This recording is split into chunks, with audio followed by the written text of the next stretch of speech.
राधे राधे महाराज जी। महाराज जी, इस कलयुग में राधे राधे। विद्यार्थी जीवन में ब्रह्मचर्य का पालन नहीं हो पाता महाराज जी। क्रोध भी गिरा देता है, मलिन मन को साफ कैसे करें? कि आज जय श्री हमारी राम। जो नौ पीढ़ी है वो ना शास्त्र स्वाध्याय कर रही है और ना संतों के वचन सुन रही है, ना माता पिता की आज्ञा में रह रही। तो अनुशासनहीनता सदैव पतन का मार्ग पुष्ट करती है। अगर हम अनुशासित जीवन व्यतीत करें तो उन्नति का मार्ग हमें मिल सकता है। माता पिता का अनुशासन, शास्त्र का अनुशासन, संत गुरुदेव का अनुशासन, तो हम आगे बढ़ सकते हैं। तो पहले क्या था कि नवीन बच्चों को परिवार से अलग करके गुरुकुल में रखा जाता था, जिससे वहाँ उनको ब्रह्मचर्य की त्रिकाल संध्या, भगवत आराधना, वैदिक सिद्धांत, मनुष्य जीवन की उन्नति के क्या क्या लक्षण होने चाहिए, अवनति किन किन कारणों से होती है, वो सब ज्ञान होता था। अब अध्यात्म की तो शिक्षा हो ही नहीं रही है, आधुनिक शिक्षा ही हो रही है। आधुनिक शिक्षा में इतनी क्षमता नहीं है कि वो हमारे मन को रोक सके। आधुनिक शिक्षा में इतनी क्षमता नहीं है कि हमारे मन को रोक सके जय श्री या राम। शांत कर सके। ये केवल आध्यात्मिक शिक्षा में ही दम है। राधे तो राधे। आध्यात्मिक शिक्षा विहीन आधुनिक शिक्षा में अब वो अपने माता पिता का अपमान करना, नाना प्रकार की क्रियाओं द्वारा ब्रह्मचर्य को नष्ट करना, व्यसन करना, इसमें हमारी नई समाज बढ़ती चली जा रही है। आप देख लो, छोटे छोटे बच्चे हस्तमैथुन का शिकार हो रहे हैं। छोटे छोटे बच्चे गंदे वीडियो देख करके बॉयफ्रेंड गर्लफ्रेंड, छोटे छोटे बच्चे व्यसन करने लगे हैं। अधिकतर जो माता पिता के अनुशासन में नहीं है, जो शास्त्रों का अनुशासन पालन नहीं करते, तो इसलिए आज जरूरत है अध्यात्म शिक्षा की।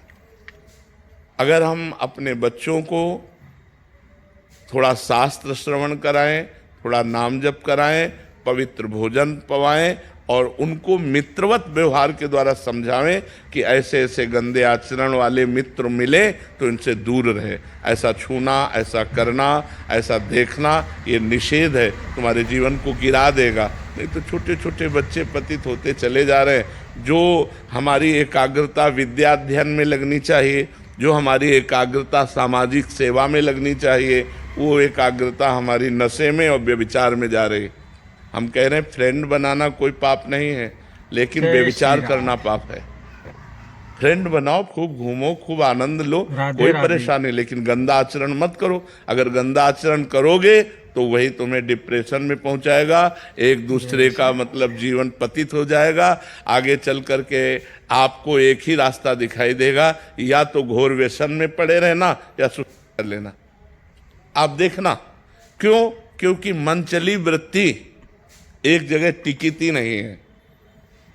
चला भी है समाज में बॉयफ्रेंड ब्रेकअप, इसमें चरित्र आपका दूषित हो रहा है, आपके विचार दूषित हो रहे हैं, आपकी मानसिकता दूषित हो रही है।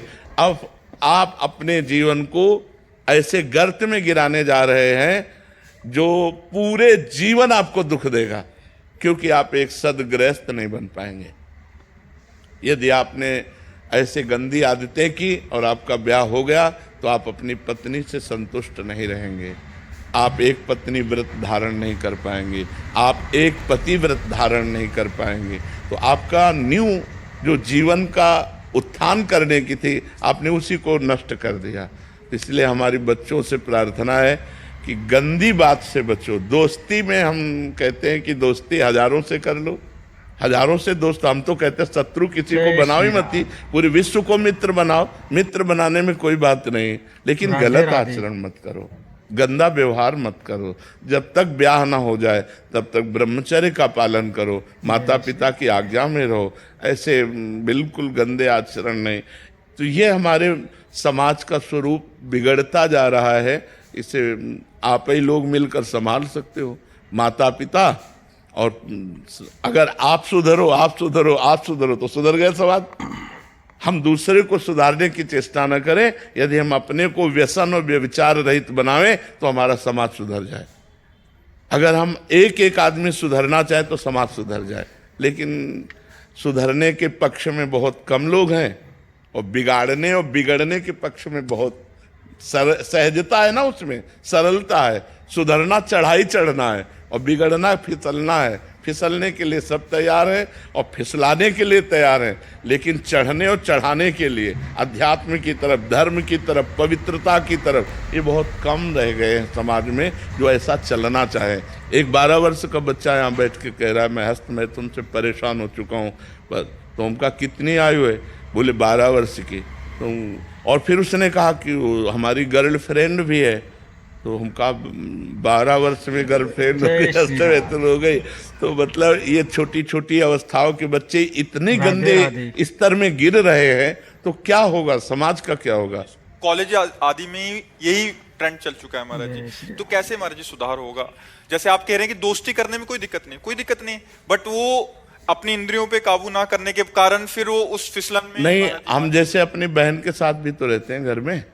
मित्रता रखना कोई पाप नहीं, कोई दोष नहीं है, लेकिन मित्रता रख करके कुपंथ में चले जाना, कुमार्ग में चले जाना, ऐसी हरकतें कर देना जिससे जीवन बर्बाद हो जाए, तो हमें लगता है इस पर सुधार होना चाहिए। बच्चों को अपने जीवन को पवित्र रखना चाहिए जब तक पाणी ग्रहण ना हो जाए, जब तक माता पिता सुव्यवस्थित जगह ब्याह ना कर दें, तब तक। देखो, जो ये बच्चे एक दूसरे को भगा ले जाने वाली वृत्ति रखते हैं ना, वो बहुत दुख पाते हैं। मतलब माता पिता सालों लगाते हैं अपनी बच्ची के ब्याह के लिए, सालों जा जाके अगल बगल पूछ के रिश्ता नाता, उसके आचरण, उसके, तब जाकर अपनी बच्ची को सम्मान के साथ उसके हाथ में देते। और तुम दो चार बातें कही भाग गई उसके साथ, तो पूरा जीवन निर्वाह थोड़ी होगा। तो वो कैसा व्यक्ति स्वभाव वाला है? देखो, प्रेजेंट का स्वभाव अलग होता है, लेकिन हमारा एकांतिक जीवन कैसा है? जय श्री राम। हमारा पर्सनल जीवन कैसा है? तो जब आप किसी के पर्सनल जीवन में घुसेंगे राधे राधे। तो आप खतरा पाएंगे। इसलिए माता पिता की अनुमति आवश्यक है, क्योंकि वो अच्छी तरह देख सुन करके अपने बच्चे को सुखी करना चाहते हैं। पर आजकल बच्चे ऐसे माता पिता को कुछ नहीं समझते हैं, मनमानी आचरण करते हैं। बहुत विचित्र दशा आ रही, बहुत विचित्र दशा आ रही। जो जवान बच्चे हैं वो बूढ़े माता पिता को पीट रहे हैं अपने माता पिता के अनुसार। और मातृ देवो भव पितृ देवो भव, शास्त्र वेद आज्ञा करता है। अगर माता पिता की आराधना नहीं हुई तो भगवान की आराधना कौन कर सकता है? भगवान तो अव्यक्त है, माता पिता तो व्यक्त भगवान हमारे विराजमान है। तो इसलिए समाज को आध्यात्मिक शास्त्रों का स्वाध्याय करना चाहिए, आध्यात्मिक संतों की वाणी सुननी चाहिए और उसके अनुसार अपने आचरण बनाने चाहिए। हरे कृष्णा महाराज जी, हमारे संतों की निंदा हो रही है तो क्या करना चाहिए? कान में अंगुली डाल लेनी चाहिए, क्योंकि अपने अपने चश्मे हैं। जिस चश्मे को हम हरा चढ़ाएंगे तो संसार हमें हरा दिखाई देगा, लाल चढ़ाएंगे तो लाल दिखाई देगा। अब संतों के भाव को समझ पाना, स्थिति को समझ पाना, तो संत ही है। तो संत तो सब है नहीं, तो जिसकी जैसी दृष्टि है वैसे ही तो दर्शन करेगा, और जैसा दर्शन करेगा वैसा वर्णन करेगा। जाकी रही भावना जैसी, प्रभु मूर्ति देखी तिल तैसी। तो हमें चाहिए जहाँ संत निंदा हो रही हो वहाँ कान में अंगुली डाल करके चले जाना चाहिए। नहीं, बिल्कुल लड़ाई नहीं करनी चाहिए। सत्संगी को ऐसा होना चाहिए कि जैसे किसी की निंदा कर रहे हैं तो कान में अंगुली डाले, चल दे, पागल आदमी है। अगर आप लड़ाई किए तो आप में और उसमें अंतर क्या रह गया? वो निंदा कर रहा है, आप उसे मार रहे हैं, तो बात तो हो गई एक ही। वो निंदा कर रहा है, आप क्रोध कर रहे हैं, तो दोनों दोषी हो गए। वो निंदा कर रहा है, आप कान में अंगुली डालिए और वहाँ से चल दीजिए। वो उसकी मति है। सुनने से हमारा मन दुखी होगा, इसलिए हम सुनेंगे नहीं। हाँ, वो होता है, ऐसा होता है, तो हम सुनेंगे नहीं, उस सभा से चल देंगे, उस स्थान से चल देंगे, लेकिन हम उस व्यक्ति को भी नहीं मारेंगे, उस व्यक्ति से भी नहीं लड़ेंगे। क्योंकि अगर उस व्यक्ति से हम लड़ते हैं तो वो निंदा रूपी दोष से युक्त और हम क्रोध रूपी दोष से युक्त हो गए, बात तो दोनों गड़बड़ हो गई। तो हमको अपने को बचाना है। वो निंदा कर रहा है, हम कान में अंगुली डाला, चल दिया, ऐसे। जय श्री राधे।